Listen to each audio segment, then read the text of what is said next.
Hello friends, I am the Anti-Terrorist. Thank you once again for all of your messages of support, your emails and your questions. Speaking of questions, I've been getting questions from skeptics, which from my point of view is a very good thing because it means people are at least engaging their intellect and looking for answers. Or they're looking for theories to debunk, which is also a good thing for the same reasons.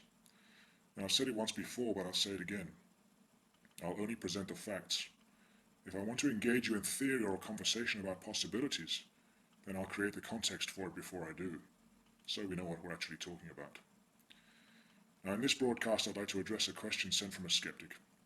It's a very good question, and it's the foundation for what I imagine is what the sleepers out there hold as the reason not to believe the conspiracy. The question is this: how on earth do you think they, whoever they are, will be able to motivate the army or the police, or whatever enforcement body might be prevalent, to carry out these atrocities, to control the public in such a way? How can you manipulate one intelligent human being to dominate another without their free will or conscience getting in the way? Well, we'll address the they in a future broadcast, but it's the how I'd like to look at here. Now you only have to review the power Hitler had over his own forces and populace to realize it's entirely possible. Diesem Deutschland Dienst tut, wird heute Deutschland in stolzer Freude In the 1930s and 40s, the world witnessed and almost succumbed to the horrors of fascism. By this man's command, war spread across continents. Adolf Hitler had succeeded in creating a social-political structure powerful enough to exert total control over the German people. With the help of propaganda on a scale never before seen, the Nazi high command was even able to justify the so-called final solution. Inevitably, social psychologists began to wonder how dictators could transform rational individuals into blindly obedient masses. But to clarify the process, I'd like to show you some footage from experiments that took place under controlled conditions. The ultimate conformity, 195 volts. total blind obedience to a leader, was elicited in a controversial laboratory experiment by this researcher, Stanley Milgram, a former student of Solomon Asch. Milgram wondered whether the evil deeds of the Nazis were the result of their personal defects, or whether anyone has the capacity for evil if the situation is powerful enough.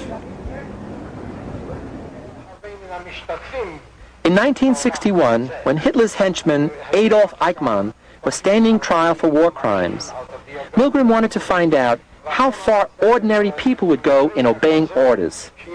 Would they, like Eichmann, execute strangers if they were told to? In Milgram's experiment, a subject was paid to participate in what he thought was a study of memory. He was asked to play the role of teacher, helping someone improve his memory. You want to step right in here, learner, and have a seat there. You can leave your coat on the back of that chair if you will, please. Take it right off. Guiding the subject was the experimenter in the lab coat, who acted as the legitimate authority in the situation. Right up to the counter. Both the experimenter and the man being tested as the learner were part of Milgram's team. And how was the subject supposed to help the learner improve his memory? By delivering electric shocks as punishment for every mistake. This machine generates electric shocks, and when you press one of the switches all the way down, the learner gets a shock. The shocks began as mild, but they had to be increased with each era until they were potentially lethal. Although no shocks were actually given, the teacher subject was made to think he was punishing the learner. Let me out of here. You have no right to keep me here. Let me out. Let me out of here. Let me out. Continue, please. Let me out of here. My eyes bother me. Let Go me on. out. Let me out. Red.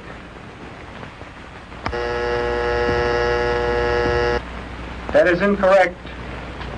This will be at 3:30. The correct phrase is rich boy.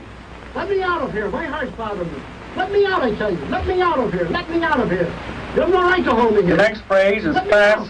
Let me out. Let me out. Let me out of here. Let me out. Bird, Let me out. car, train, plane. Continue, teacher. What would you do in this situation? Would you continue? That is incorrect. This will be 345. The correct answer is fast bird. The next one, blunt.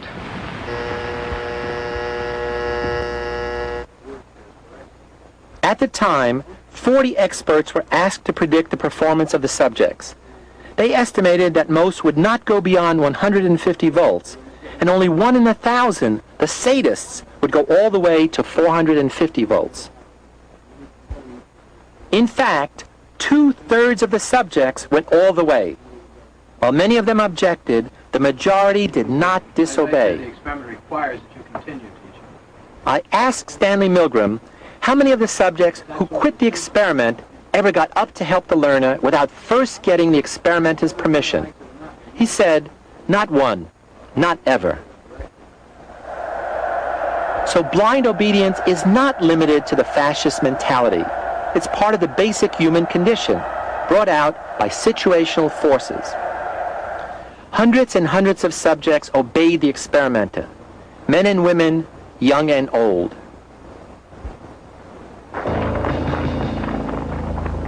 As the author C.P. Snow wrote, when you think of the long and gloomy history of man, you'll find more hideous crimes have been committed in the name of obedience than have been committed in the name of rebellion. And here's a more recent example of stable, intelligent human beings succumbing to the human condition. Each of the students who volunteered for our study was carefully tested.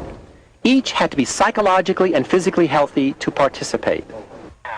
A small group of students was then randomly selected to act as prisoners, while others became guards. We surprised the prisoners by having them arrested at their homes and dormitories.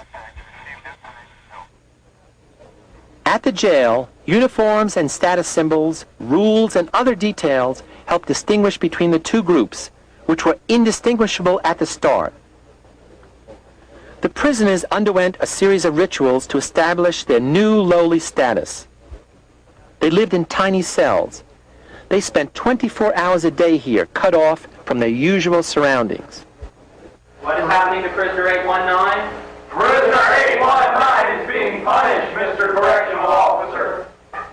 Let's hear it 5 times. Make sure you remember it. Prisoner 819 is being punished, Mr. Correctional Officer. Down. Up. Down. The guards, however, only worked 8-hour shifts and returned to their normal routines as students when off the job. Up. 5 for 8 these aren't belly rolls. These are push-ups. Keep that back straight. Down. What do you think what he is? What happened surprised everyone, including me. The illusion became the reality. The boundary between the role each person was playing and his real personal identity was erased. Goodbye, Mr. Correctional Officer. Keep it straight. Nice boys became brutal guards. Healthy kids got sick. Get in that traffic then. Active ones became passive and zombie-like prisoners. This is unbelievable! They took our clothes. Hands off the door. They took our bed. Hands off the door. Let your hands. Get up. The situation became so overpowering that many of the prisoners developed extreme stress reactions and had to be released. Take your bed and your clothes and prison. But no one ever said, I quit the experiment. They had lost all perspective. You come over there. Should I act it out, Mr. Correctional Officer? You should act it out. You be the bride of Frankenstein, and you be Frankenstein. I want you to walk over here like Frankenstein and say that you love 293. What kind of guard would you be? Sadistic or supportive? Would you be a conforming prisoner or a heroic resister? At times, even I forgot I was an experimenter and acted like a prison warden. So I can lock the yard. And so we were forced to call off what was planned as a 2-week experiment after only 6 days. I don't think there's much I need to say about that, really. I think it speaks for itself. Of course, awareness of this method of control is far greater these days because we have far more access to information, but I would suggest that they're countering the awareness with disinformation and clandestine operations. They're sneaking policy through without referendums or discussion because we're more awake to the consequences.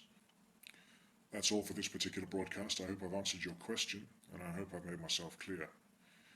As you can see, we're not dealing with monsters here. We're dealing with human beings. Keep asking questions. Engage in the conversation. Wake up the sleepers. Thanks for listening.